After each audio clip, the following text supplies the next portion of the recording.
Hello, everyone. Welcome to this edition of COVID-19 Questions. Tonight, we're focusing on the impact of the coronavirus on higher education. We have a great panel, and I'll introduce you to all our panelists here in a minute. First, I want to send out a couple of thank yous. First, to In This Together Cambria, the group that has been doing such a fantastic job of keeping our region informed about important information concerning the coronavirus, and also the University of Pittsburgh at Johnstown, which has been a host for this series of forums on COVID-19. Tonight, as I said, higher education is the theme. Our panelists include Janet Grady, who is Vice President for Academic Affairs and Professor and Division Chair for Nursing and Health Science at the University of Pittsburgh at Johnstown. Janet received a doctorate in Public Health from the University of Pittsburgh Graduate School of Public Health, a master's degree in nursing from the University of Pittsburgh School of Nursing, and bachelor's degrees from both the University of Pittsburgh and St. Francis University. She has been inducted as a fellow in both the Academy of Nursing Education and American Academy of Nursing. Janet, welcome. Also, Kara Laskowski, who is a professor and department chair for Human Communication Studies at Shippensburg University. Her teaching and research emphases are on the topics of interpersonal identity, gender, cultures, and conflict resolution. She described herself as passionate about public higher education affordability, collective bargaining, and her students. Welcome, Kara. Steve Nunez, president of Penn Highlands Community College since January of 2020. Welcome, Steve. His 23-year career in higher education has included positions such as vice president of academics and student services at Sauk Valley Community College in Dixon, Illinois.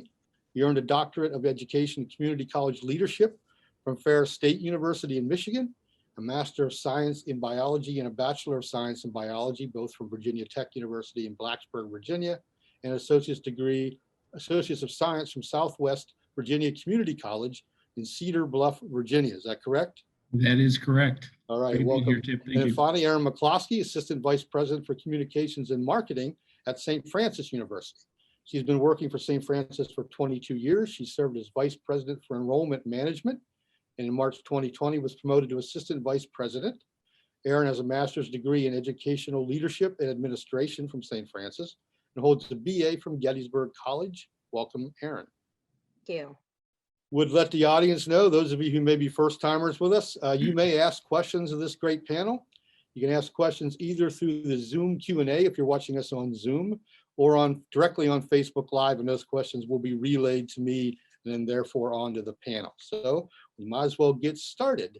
And I think we'll start with Janet. We're seeing a growing trend of colleges requiring vaccinations for students to return, especially for those in on-campus housing. What's happening at your school? Or do you think more colleges will adopt similar policies going forward? Well, that's a tough one. I think there have been a couple of weeks ago when I heard about the first college that was going to require vaccinations, I was a little bit surprised, but now there's been a handful of colleges, and probably more than that now, who have jumped on board with this.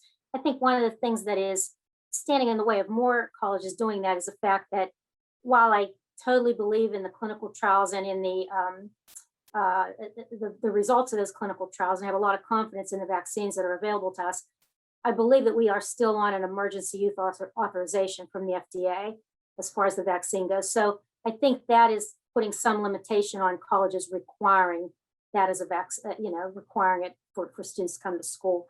I think, all of us, and probably most of us on this panel, are big proponents of vaccines. And I think that's probably one of the best things that students and parents and everybody in the community can do. And sometimes my husband has to stop me from, stopping the mailman and asking him if he's been vaccinated, So I sort of do that to everybody and give them the little speech about why we should be. But it's tough for schools to decide. I can only hope that by September, things are evolving and moving so rapidly that I do think that we will have a much larger percentage of the population vaccinated by September. So hopefully those kinds of measures won't be mandatory. Kara, what are you seeing at Shippensburg? Thank you for having me. Yes. Delighted to be here with this excellent panel. I will start by noting that Shippensburg is a member of the Pennsylvania State System of Higher Education. So decisions can be both local, but also heavily influenced, if not sometimes directed by the system level decision makers in the Office of the Chancellor and the state system. And so at the current time, the indications are that state systems institutions will not be permitted to require vaccinations in the fall. There might be some exceptions. It appears that the NCAA right now is considering vaccine requirements for collegiate athletes, for instance, and it may be possible that different populations of students, either in order to engage in activities or because we've had some discussion about whether panhellenic organizations that have their own national structure and governance might require their members to become vaccinated, particularly if they are in Greek housing and so forth. What we're really concerned about is vaccine resistance among students. And it seems to be coming from two different places. There's that normal level of vaccine resistance that we're seeing across the population that might be politically motivated. And then you also come up against the sort of normal sense of invincibility that you get from college students. And so what we're hoping for is a really well-designed vaccination campaign in the same way that many institutions have done testing and masking campaigns. Erin, St. Francis is a private school. How are things different there? Can you talk about that? Make a comparison. Sure. Well, we do, as a private institution and not belonging to a system or a network of institutions, we have made the independent decision as an institution that we will not be requiring the vaccine this fall. We support and we certainly hope our students will follow CDC guidelines, but at this time, we're just not going to make it a requirement. We don't feel we're in a position to do so. We're not comfortable as an institution.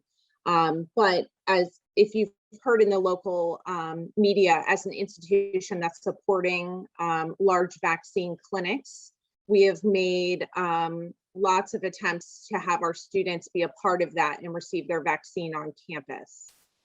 So that is our way of gently saying, we're asking you to become vaccinated so that you can do your part on our college campus and amongst the general community. Yeah, absolutely. St. Francis has been very visible on the vaccination front. That's been fantastic to see. Yeah. Steve, what's happening in the community college world? Well, I would say that we're a little different in our student population. So we're a commuter school. You know, we do not have dorms, and so our student population does come and go, and it's a bit impractical for us to require vaccinations, and we will not do so. I will echo the comments here. I think we all believe in vaccinations. We believe that's the best way to sort of get back to a normal situation, and it is our philosophy at the college that we're really going to push education, right? And so we want to provide as much education as we possibly can to our students to convince them to become vaccinated. We want to provide them opportunities to become vaccinated. You know, we're at a point right now where you can walk into a clinic and get a vaccine shot, right? So it's really easy to do that. I think, a month ago, our plan was to have sort of a mass vaccination site on our campus, and I don't even see the need to do that any longer. But what we can do is to make it really easy for students to find vaccination sites and become vaccinated, and we can try to convince them to do so. There is, to echo some of the comments that I've heard here, we've heard some vaccination hesitation, and so we did survey our students, and our students dramatically changed from semester to semester as a community college. But right now, about 40% of our students would prefer not to be vaccinated. Which is a little disconcerting because we want as many of our students to be vaccinated as possible, again, because that will allow us to be as normal as possible in the way that we provide education. So we're hoping that those numbers increase by the fall. That's our goal. And we're really focusing on education for our students and really getting our employees vaccinated. Steve, I want to stay with you with this next question. I mean, I'm just interested in how your college responds to changes in CDC or Department of Health recommendations. We had a change today. in terms of whether you can be outside without a mask on, and it's every day something a little bit different. How do you roll with that? How do you deal with quarantine, social distancing, contact tracing, all that kind of stuff that as an administrator you have to worry about with your students? Yeah, it's can be tough, right? And so we take our guidance from the Department of Education, Pennsylvania Department of Education, and the Pennsylvania Health Department. And so some of the CDC guidelines sort of take a little while to sort of trickle down, and that's when we take our guidance from. So we're sort of waiting for that next step. And in some cases, we're waiting for that guidance, and it's a little slow to get to higher education. I'm not so sure why, but in some cases it gets to K through 12 schools first, and it gets to businesses first, and then higher education is sort of addressed. So we'll wait it out and be careful and thoughtful about what our next steps are. But our theme is common sense, right? So we're going to abide by the mandates. We will do that, and we will use common sense in order to make sure that those mandates are followed. And I have a great team at the college, and so I bring a team of what I would consider local experts at the college to talk out all the issues that have anything to do with COVID. And so that includes like a security and safety officer. That includes, for instance, our technology specialist who has to deal with the technology that delivers our Zoom for students and for our employees. I bring in facilities because they're the ones that have to do the decontamination of the classrooms in our offices. And so you get all these really diverse viewpoints that have that are really connected to the mandates in different ways and get their perspectives. And then we try to make the best common sense decision from that point on. Janet, how has UPJ handled the kind of changing landscape on a daily basis? Well, as Kara indicated, being part of the state system, Pitt Johnstown is part of the Pitt system, right? So we have a group of experts, several groups of experts on the Pittsburgh campus made up of scientists and researchers, and these are top level people, and they are in constant communication with the people in Harrisburg and DC, and are up with all the latest guidelines. So we have we're often we communicate with them a lot, and we've had to pivot. I'm sort of getting to hate that word. That's one of those, I'm just tired of pivoting. We've been pivoting since March 1st, 2020. And I think we've gotten good at it, though, in all seriousness. We've gotten good at it. We've gotten adaptable and flexible. And I think one of the things that higher ed is not necessarily noted for, another buzzword that sort of floats around there in higher ed circles, is nimble, right? Everybody wants to be nimble, but probably the least nimble kinds of institutions are the really traditional institutions of higher ed. And it is hard to change, and it's hard to pivot. And we've had to do that. I mean, we have people at our college who when we do renovations, some people don't want the whiteboards, right? Some people don't want all the high level technology. Well, they have it now, but they didn't want it then. And some people really wanted chalk, right? Chalk, which we probably used when we were in high school. But I think depending on the the type of class you teach, and maybe you like to write all your problems out on the board in chalk, and we have excellent instructors, but everybody has had to adjust and become flexible.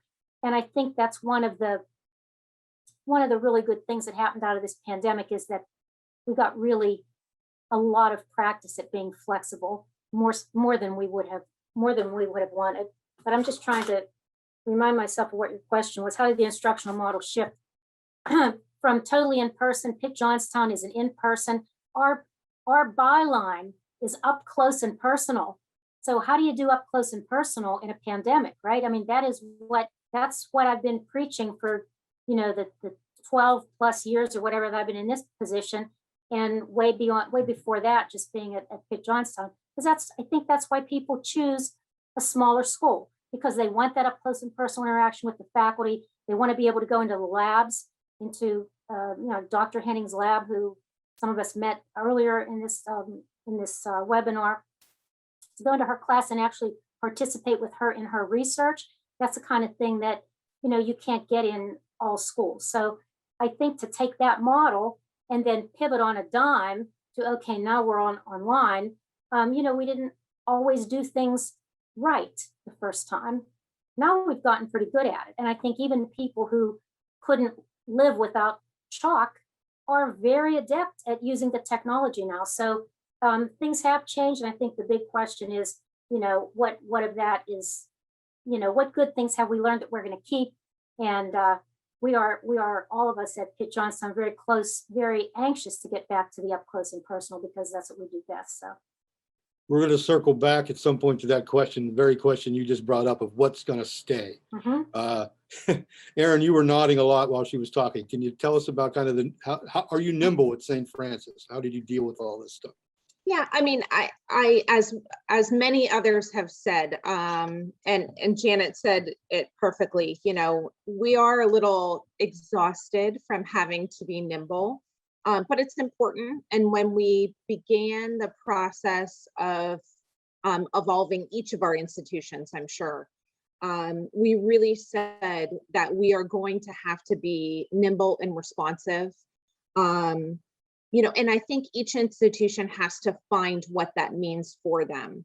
For us, related to CDC and Department of Health guidelines, we have a team, we have a pandemic response team that is made up of cross-functional staff from across the institution. And our president really said it is that pandemic team that their job is to take the knowledge from their respective areas, so student health, residence life, all the way to physical plants, bring the knowledge to the team, bring the guidelines that are respective of their area to the team. And as a group, we need to think about the implications of those guidelines. And at the end, we need to do what's right for us and for our students. A great example is when quarantine and isolation dates and the span of time was changed. As an institution, we really had a lot of debate about that. Should we shorten our quarantine period for students that we feel have been exposed? We as an institution decided, being a residential campus, that we were not going to shorten that time. And that was purposeful because that's what was right for us as an institution. So I think this whole process has been about each institution listening to the guidance that's provided to them, but also being respectful of who they are as an institution. And that's actually, there's something very interesting and unique about that. Not that it's always been easy, it hasn't, and I think we're all exhausted in our own ways. But we use those resources out there, CDC, Department of Health.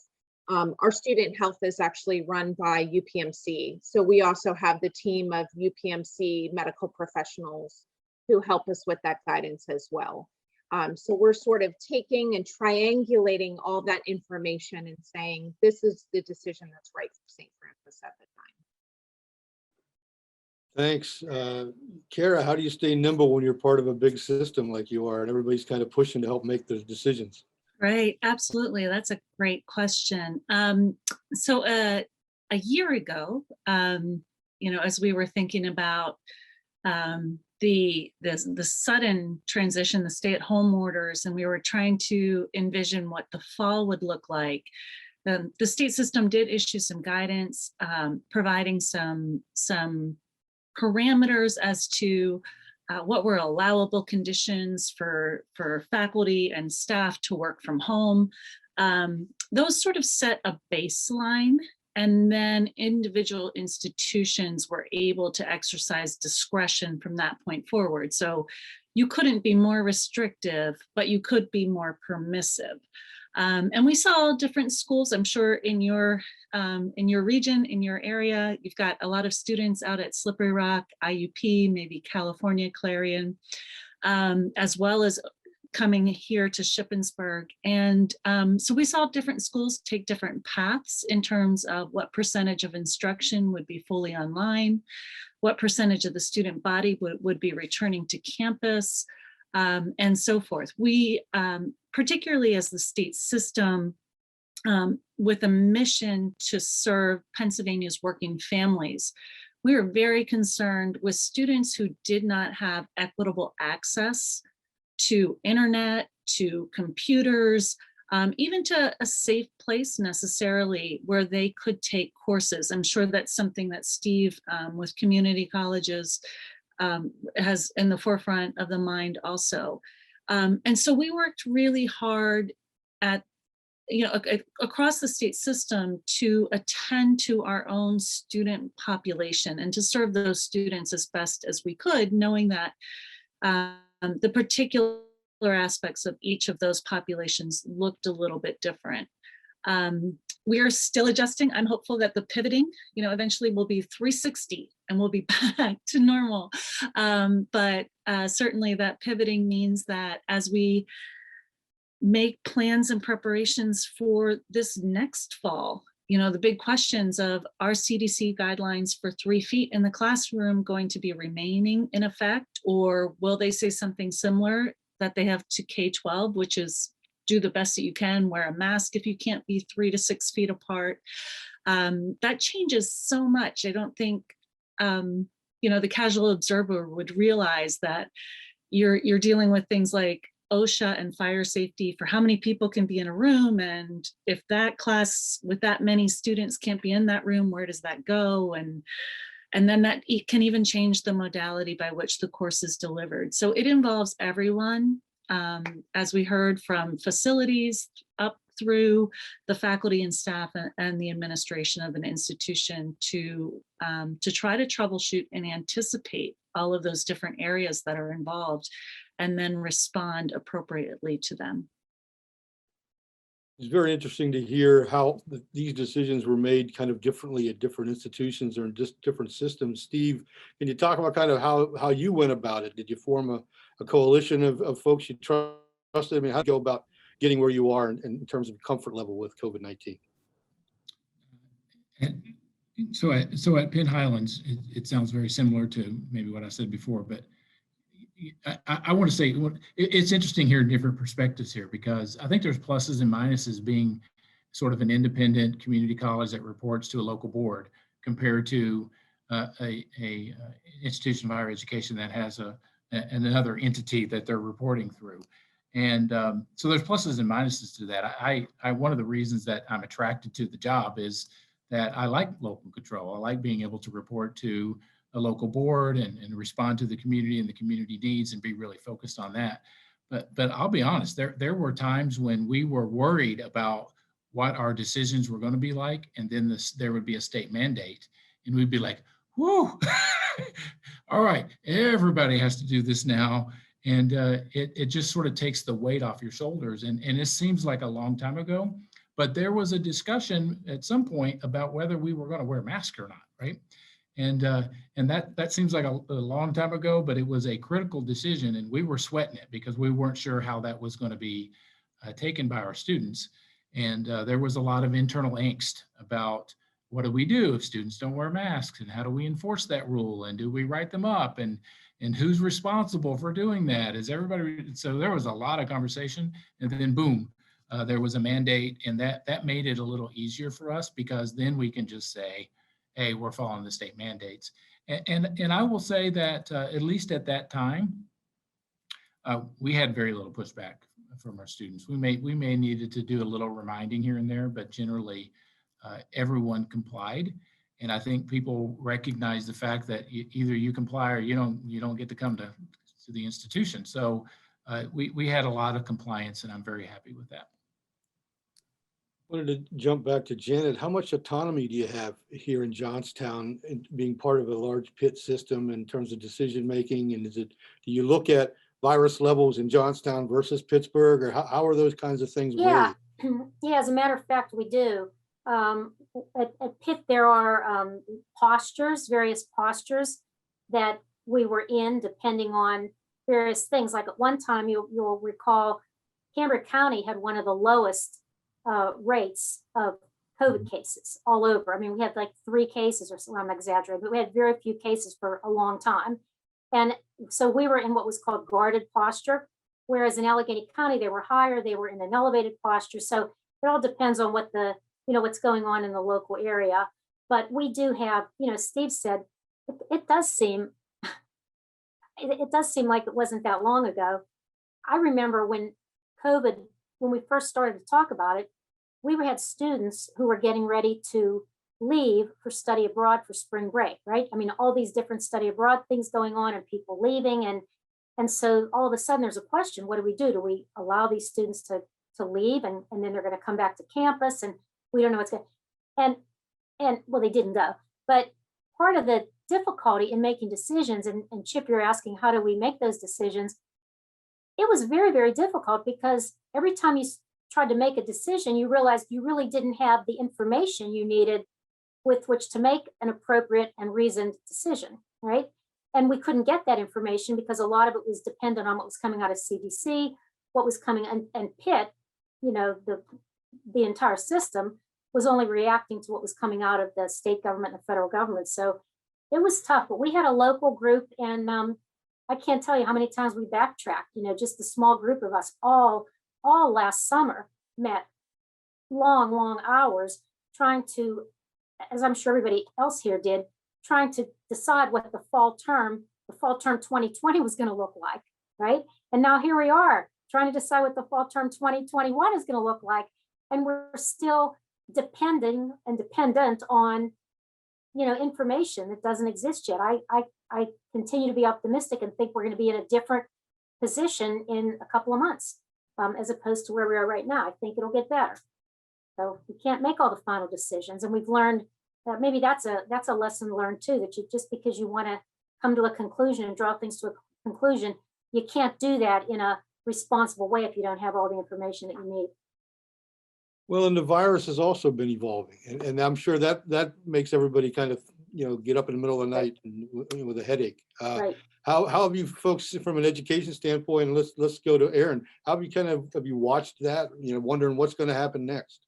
Oh, absolutely. In our pandemic team meetings, we do meet weekly.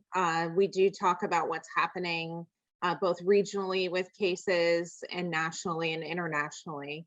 And we do try and think, you know, about all those decisions that are coming across the desk and saying, what are the implications? What happens if we're in a better place? What happens if we're not in a better place? And, you know, the one thing that we have said from the beginning with all of our communications to our parents and to our students is, just like the virus evolves, we need to evolve as an institution, but we simply don't have all the answers. And at some point, families and individual community members, they have to be patient because, you know, this is a scenario that none of us have ever experienced. So just as we're all learning in our individual lives and adapting in our individual lives, sometimes we get it right, sometimes we don't. The same things happen at institutions. We put all our heads together, we triangulate our information, we make the right decision that's for us, but I can't say that, you know, we've always done it right. But we've always said to our families, there are guiding principles in our decisions.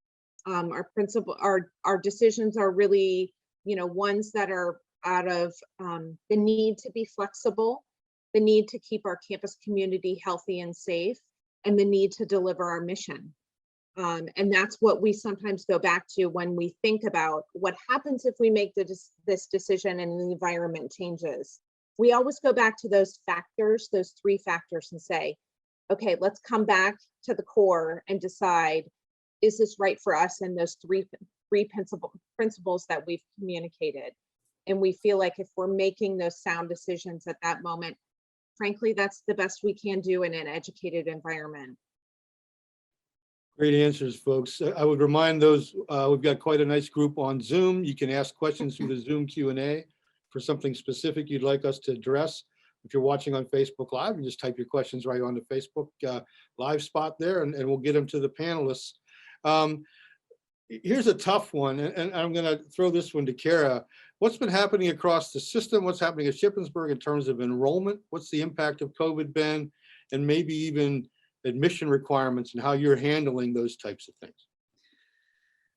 So, well, throw me the tough question. The national landscape for enrollment, I think, has everyone concerned. And there's a lot of conflicting information out there. I think, you know, to what Erin was saying, just in with respect to the guidance about the pandemic itself, the information about enrollment is also shifting really quickly. We are hearing that students are enormously dissatisfied with online learning. And by the same token, we are hearing that there's a smaller group, but a not insignificant number of students who are saying that they never want to return to face-to-face instruction to a college campus. And so institutions of higher education are trying to figure out, well, if we have been principally a residential campus or a commuter campus where folks come in face-to-face instruction, how do we accommodate that? And there's some risk involved for institutions that are forging ahead and saying we are returning face-to-face. Are they going to lose that maybe 10% that is saying, no, we want to stay online? The larger percentage of students, it sounds like, particularly traditional age students, are saying they want the return to the in-person on-campus experience.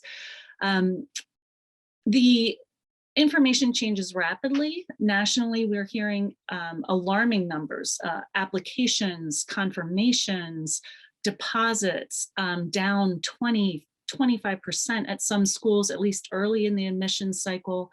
Right now at Shippensburg, we are trending about on target, maybe a little, 0.5%, 1% behind in our enrollment, but it is varying dramatically across different kinds of institutions and different areas of the country. What seems to be driving a lot of decisions right now are the announcement that institutions are making about what their fall semester is, what they think right now today, at the moment the press release came out, that their fall semester is going to look like. But again, as all of our panelists are saying here, that could very well change tomorrow. Steve, what's the picture like at the community college level? What are you seeing there in terms of enrollment impact, and how are you rolling with it? Yeah, Carrie hit it the nail on the head, right? That last year we were about 7% down, which is substantial. It's a big economic hit to us when it comes to our revenue stream. So it's a pretty big deal, right? And we're trending a little bit below that even for next year currently. And I tell you, I'm scratching my head a bit about what the hesitation is, because I'm not sure exactly what the hesitation is, but in my mind, I'm thinking about the population of students that we serve at the community college. And so let's just be real here, right? Why do folks come to a community college? And most of them, it's because of proximity, right? It's close. Many of them come to us because we're a bit less expensive than some of our neighbors, our friends. And I think we attract students and keep students because of sort of that personalized atmosphere, caring atmosphere, family atmosphere that we create. And we're all good at all of those things. But there's, we've tried to accommodate the students in the fall, right? Our students say, hey, we want, face-to-face instruction. Hey, we have it. we're ready for you. Please come back. Some students are like, don't want anything to do with face-to-face instruction anymore. We want online instruction. Hey, we got it. Come to us. We'll accommodate you, right? So, we have all of us have grown, whether we wanted to or not, into a situation where we have lots of options for students now. And regardless of that, there is still hesitation. And I'm still sort of scratching my head exactly what that is, because I keep waiting for a sort of a resurgence that students are going to go, oh yeah, okay, let's go back and get retrained and let's jump back in there. And we recognize that in community colleges anyway, that when the economy is in a downturn, and we're picking back up now, but when in a downturn, they often turn back to community colleges for retraining, and we didn't even see that. So we're struggling a little bit. I don't think it's just Penn Highlands. I think community colleges across the nation are really struggling. But again, I'm scratching my head a little bit about why that is exactly.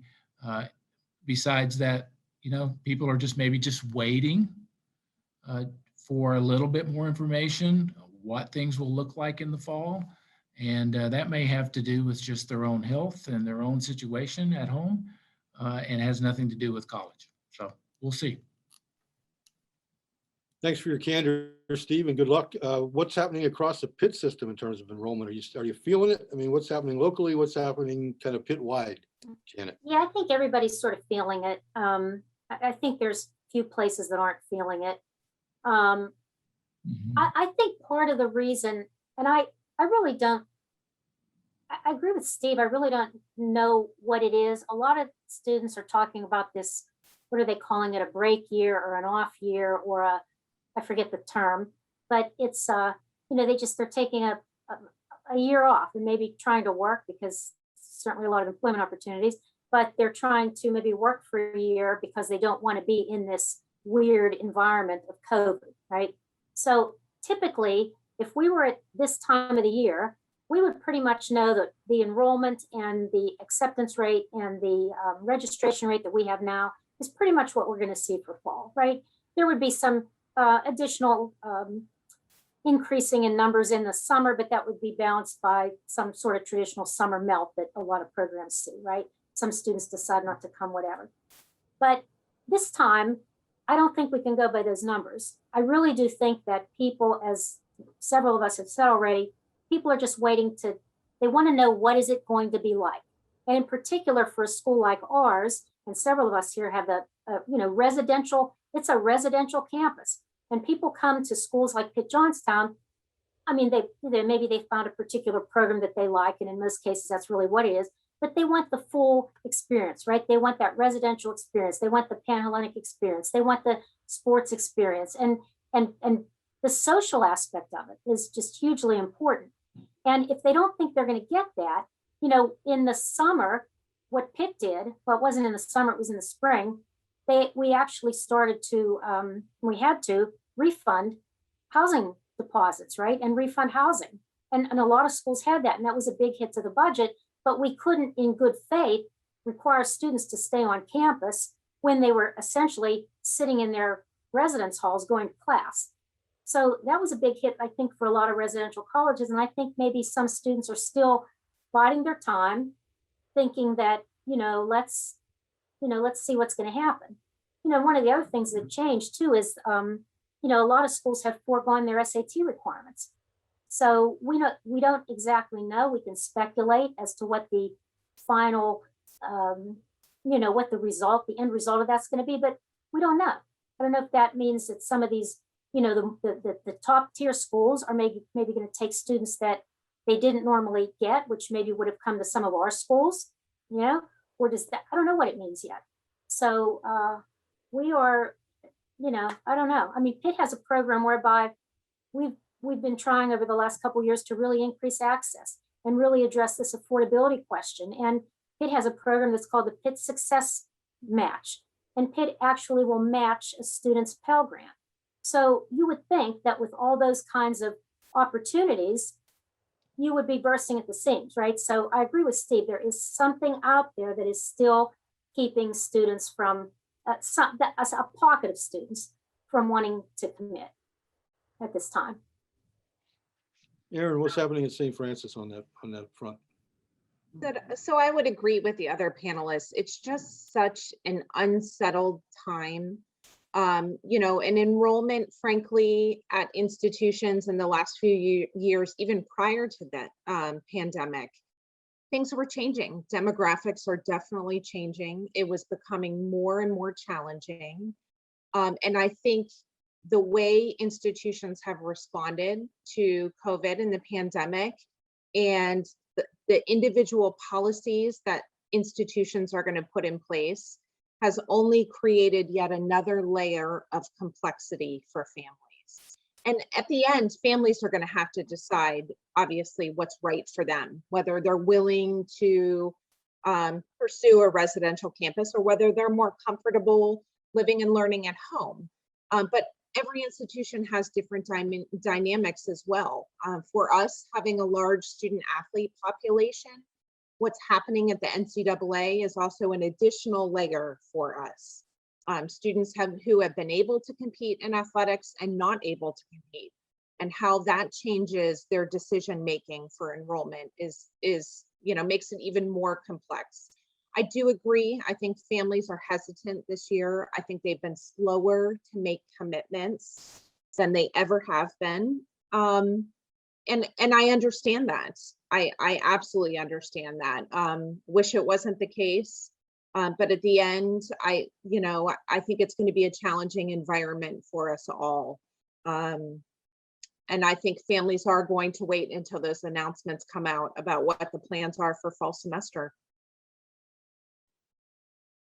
Thank you. That's a great transition. We have a good question on the Q&A here in Zoom from Rachel, and I think I'll just stay with Erin for this one, and I think everybody will get a shot at it. But what have you seen with students in regard to their mental health and well-being during COVID? Have you been able to offer virtual support, or how are you handling that personal issue for students? I think it's been tough. I know it's been tough for students. It's been tough for the faculty. It's been tough for everyone during the pandemic, for parents, you name it. We have seen a lot of an increased caseload in terms of our Office of Counseling Services.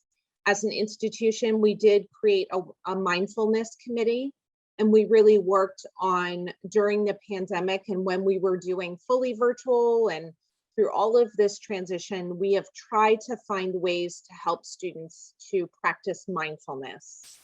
And we're offering online seminars on it, and we have yoga outside for our students when the weather permits. It's been tough. I think students have really, really struggled. There are not the outlets that they had before. They can't comfortably, gather in a group and dialogue and blow off steam as they used to blow off steam. And so that naturally creates, a little bit of strain when it comes to mental health.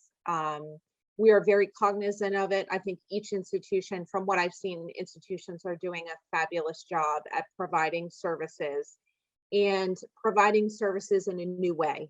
Much like we've done in the classroom, finding ways to deliver education in new ways, we're finding ways to deliver mental health support and mindfulness in new ways. Similar situation as Shippensburg, Care? Is that what you're seeing down there?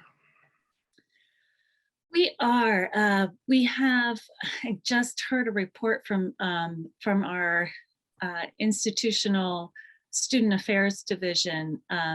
Our university counseling center is staffed by faculty members who are all licensed counselors and therapists, but who are part of the faculty. And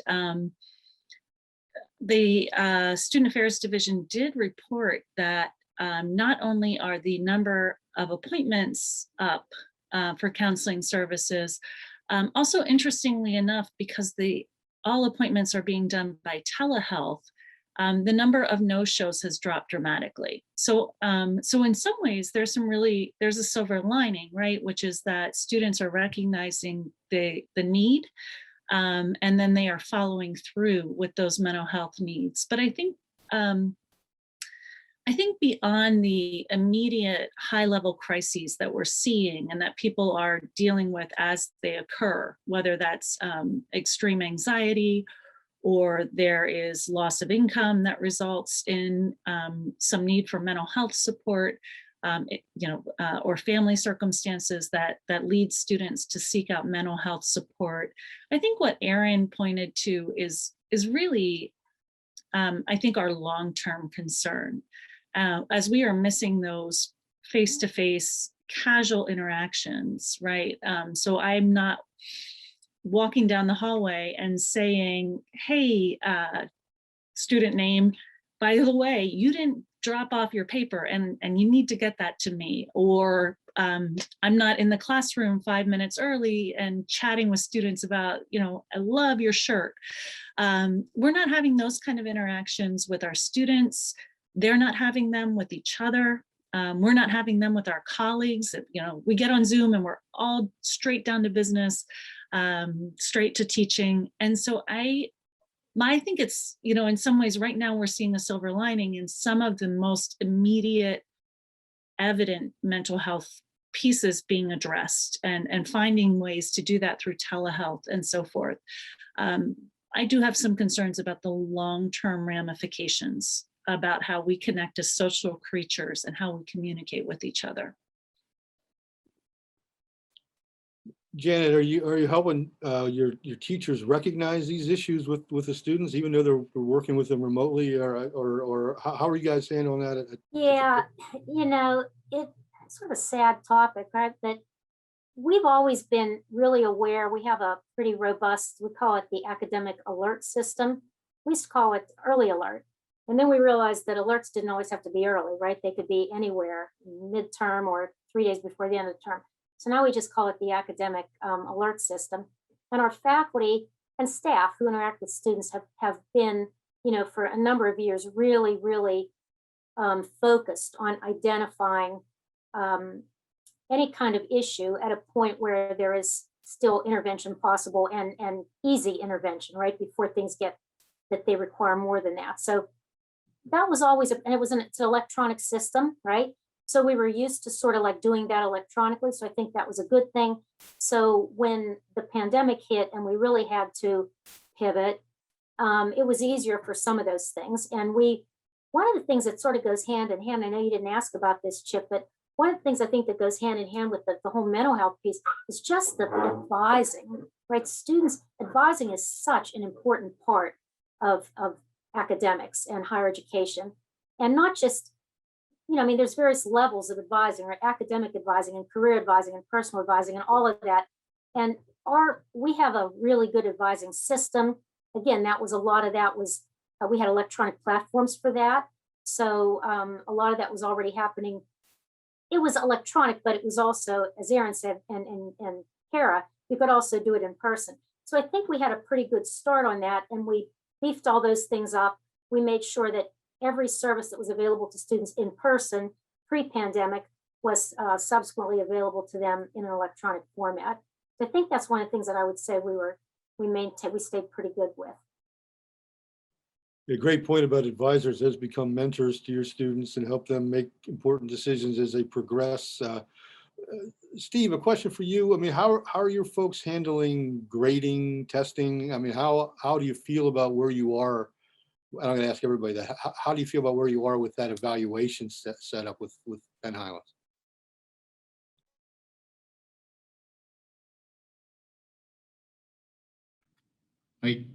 Are you talking about in an academic way, Chip? Yeah, I mean, the question was just, you know, assessment of academic performance. How hard has that been? And is it something you feel comfortable with as we're going through the end of basically a school year coming up here? Well, you know, we have a team of professionals, right? And so I think, I'm trying to remember if Erin or Kara said it before, but the fact is that, well, I think maybe Janet said it, but, you know, it may have been a little rough initially during the transition. Why wouldn't it be? It was rough for all of us. So, you know, transitioning for me was rough. And I can't imagine, you know, doing it with 20 students in a classroom and all of a sudden you go from a face-to-face setting to an online setting. And let's just be real for a second, right? Not all of our students are built for an online education. And not all of our instructors felt comfortable in an online setting. So there was a lot of growth that we all had to do. And, you know, we may have stumbled, but we did the best that we possibly could in the long term. So how were you doing with the assessment? I think better, right? And, you know, as we keep this up, we will continue to do better. But I think it was a learning curve for us during this process because it is different. You know, learning online is different than learning in a face-to-face setting, and it's different for teachers and different for students. And I want to circle back, if you don't mind, Chip, to just the mental health aspect as well, because you know, when I was at Sauk Valley Community College a little over a year ago, we saw an incredible rise in mental health cases on our campus. This is pre-COVID, right? So this is nationally, and I don't know what the driving force of this is. I don't know if we're just more aware of mental health issues, or if there's something driving more mental health problems, or both. But the fact is that we went from 1 full-time counselor to 3, and we had a full caseload for those. And we're not talking about academic advisors, we're talking about full-fledged counselors that were on staff to handle issues. They did academic advising too, but they were dealing with student mental health issues on a regular basis. And you know, then again, they were so articulate. I don't think I have much more to add than the panelists here, but the fact is why wouldn't COVID drive more mental health problems? Because we all felt that way. We were all struggling, and certainly in the deepest, darkest part of winter, when there seems like there's 3 hours of sunlight, we were all like going a little crazy. So that plus whatever else is going on, the underlying current of what's going on with mental health has driven this to be a serious issue, I think, in many cases. And we're all trying to do our best to address it, because we are institutions of higher education, and that is a component of what we do, but that's not all we do. So, it is a little bit of a struggle. And that virtual counseling session has, I think, really made a big difference. And Janet mentioned the early alert system, which you call the academic, what'd you call it? Academic alert system. We adapt that. That is crucial, because our instructors are on the front line. They're the ones that interact with our students most often. They have to give us an indication of what those issues may be, and we can't address them. Anybody else want to talk about kind of the academic assessment, the testing piece of this, how you determine how well your students are performing? Sure. I mean, so I'm in the classroom. I'm teaching in a combination of fashions, right? I think many of us had some exposure to online environments, but knowing that you are going into an online course, and oftentimes online courses are shorter in duration than the academic semester, it's much different than teaching a 15-week course with, and we've got lots of different language, right? High flex, multimodal, all these different vocabularies that we use. We have long been doing the academic alerts, the early alerts. So we've been, there has been some infusion of technology in teaching and learning for a long time. Most of us, have some version of Canvas or Blackboard or D2L, some kind of learning management system. We stopped making photocopies to hand out of assignments years and years ago. We would put those on those learning management systems where the students could retrieve them, and then they couldn't claim that they lost them. Right. So we've been doing those kind of things. And I think the shift has really, has not changed, at least for me, much of the assessment. It changes where it happens. Right. So I'm somebody who still likes my pencils, and I still like to write longhand comments on students' papers. And now they're submitting them to a Dropbox in our learning management system, and I am typing and typing and typing away. So that really changes the dynamics, but on the upside, they can actually now read what I've written rather than trying to decipher my handwriting. But the assessment piece is really critical. And I think in one of the great maybe outcomes or the unintended positive consequences is that many of us have been thinking much more carefully about our pedagogy, and whether we remain online or we remain in some sort of hybrid, or we go back into the classroom completely, I think we will take that with us. It tends to be a much more obvious connection of here's what you're getting out of this class, which is why we're doing this assignment, which is why I am assessing it this way.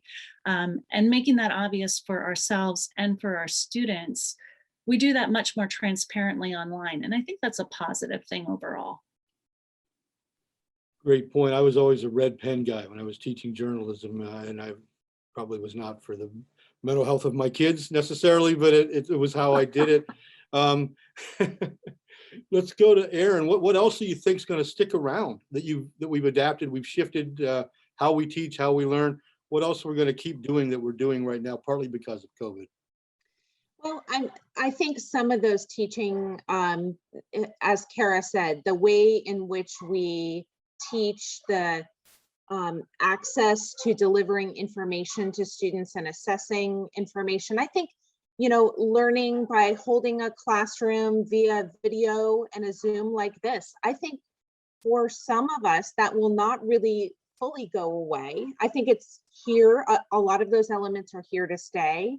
I think those who thought it was not possible ever are finding it is possible. So I think that we're learning to embrace technology, which I think is a great thing. We think about the students that are coming our ways from high school. They're learning in a lot of ways through technology, and they were sometimes ahead of the curve for some institutions and for some faculty. So we're learning to evolve with them. I think we'll see a lot of that to stay. I think we'll see blended. I think we'll see the face-to-face with supplementing things online, and that's a part of our future for the years to come. I don't think that I've not heard our faculty really talk about struggling to assess learning and assessments per se. I have heard students who've really struggled through our academic support system. I'm not a good test taker, and therefore doing my courses online and testing fully online has been a struggle. But I think in all of our environments, our faculty are super willing to work with students to accommodate their needs and find alternative mechanisms for them. Thank you very much. We're winding down. We're down to a couple of minutes, and I'd like just kind of a crystal ball question, and I'll start with Janet. What does it look like maybe by fall? What should students expect in the Pitt system going forward? Do we even know the answer to that question yet? No, no, we don't know the answer, but I do like to make lists. And when I was thinking about this, I like to make SCOT lists, right? We used to call them SWAT back in the day, but then we decided we're not weak, we're just challenged. So when I was making a SCOT list for the pandemic, and I was thinking of the strengths and the challenges and the opportunities and the threats, wouldn't you know, technology was number one in each one of those 4 categories. And, to answer your question, what it's going to look like, I think, if you think about the strengths of technology, as a number of us have mentioned here, tools, new tools, there were people that never used these tools before. There were people who on our campus use many of the tools, but not in certain ways. And many of the faculty have described to me things that, they wouldn't have wanted to flip their classroom previously. Now they've found that that's a really good way to increase interaction time in the classroom and discussion time in the classroom that is recorded ahead of time, have the students watch it, and then use the classroom time for the rich discussion. So I think a lot of those things are going to stay. Even in terms of like labs, I had a faculty member tell me he would record his lab and post that, so the students could watch him do the lab first, so that when they came to the lab, they could actually get into the crux of it, and then they could use their time with him to improve their techniques, to ask questions for a deeper understanding. I mean, those kinds of things we wouldn't have thought about prior to COVID. As far as where the technology fits in the C's, I think it's been a challenge. Somebody mentioned uneven broadband access. That's certainly there. It's been a challenge. Faculty interactions, faculty student interactions, student interactions. We've mentioned all that. It also costs a heck of a lot. So we've all spent a lot of money and time and faculty development learning how to use these and learning how to embrace all this stuff. So that was a big challenge. But there are opportunities, right? I think, and there you go with the technology. We're able to increase access to students who may not have otherwise had that access. We're able to do things like connect with the community like we're doing today. This was Pitt's year of engagement, right? And I happened to be on the chairing committee for that year of engagement. And when I first got in that committee, I thought, how are we going to do engagement in 1918? We're in the middle of this pandemic. But we did a lot of engagement and rich, broad community engagement. And, one other thing I want to say about opportunities, we forget, when you work in a college, you keep getting older, and the students are always 20, right? And they come, and then they always have this mindset, different mindsets that we have to learn. You can't take my mindset and try to impose it on them. They are already well aware of this whole global nature of things. They are very interconnected. They like to work in groups. A lot of the things that the pandemic forced us to do, they're very comfortable with, these Gen Z students and whatever the new acronym now they have for the children of millennials. But a threat, I think technology is a threat, and I think these are things we have to watch for moving forward. I think, you know, flexibility has its limits, right? I think quality has to be maintained, and we can't just change things for the sake of changing them. We have to make sure that we're maintaining quality. And you know what? We have to be real patient, because we're not going to get easy answers and quick guidance to solve all of our problems. Thank you very much. Anybody have a point you wanted to make, or before that I haven't asked a question about, or something you wanted to make sure we cover while you're on? Just going to open it up a little bit. I'll just make a quick comment, and it's pretty much to echo what's been said here. By the way, great panel. Learned things tonight, so thank you for that. You know, as a community college, we're open to many different learning styles and people in different parts of their lives, and you know, we have a lot of working adults that come back to us, and you know, we're available for them, and we can help them. But the lesson for me, to flip the question on its head a bit, is what we don't want to become. And we are not the University of Phoenix. And it is very important for us to meet our students where they're at. Many of them need face-to-face instruction. They need that in-person social engagement that we were talking about. It is important for their success and their mental health. And I don't want to flip it so much that we're just all about accessibility and we forget about the human side. And I don't think anybody here said that tonight. So I was pleased to hear that. That is all. Thanks, Steve. Anyone else have parting comments? It's comforting to hear that we all have similar issues, right? That's a little benefit for us on the panel, just hearing from each other. So thank you. Absolutely. I was struck by that. You all come from somewhat different backgrounds and scenarios, but there are commonalities as well. And it was very interesting to hear you all talk about that. Thanks so much to this great panel.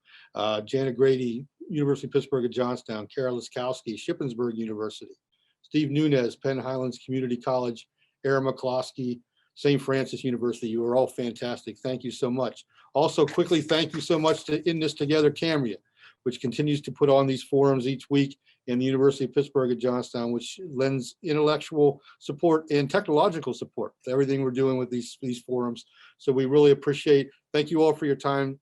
Thank you so much to the audience. Stay safe out there. Thank you, Chip. Thank you. Good night. Thank you. Bye-bye.